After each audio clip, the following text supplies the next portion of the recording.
বালুরঘাট বিধানসভার ভোটের রেজাল্ট 2026। ৩৯ বালুরঘাট বিধানসভা কেন্দ্রে বিজেপির হয়ে দাঁড়িয়েছেন বিদ্যুৎ কুমার রায়। টিএমসির হয়ে দাঁড়িয়েছেন অর্পিতা ঘোষ। তিনি এর আগেও দাঁড়িয়েছিলেন, এবারও দাঁড়িয়েছেন। আরএসপির হয়ে দাঁড়িয়েছেন অর্ণব চৌধুরী। অর্ণব চৌধুরী হল বিশ্বনাথ চৌধুরীর ছেলে।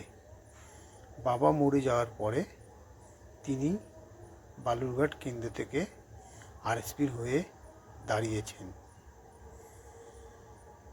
বিজেপি পেয়েছে ৯৫,৬৯৭টি ভোট, টিএমসি পেয়েছে ৪৮,১২১টি ভোট, আরএসপি পেয়েছে ৮,৫৯৩টি ভোট, কংগ্রেস পেয়েছে ১,৬৪৮টি ভোট।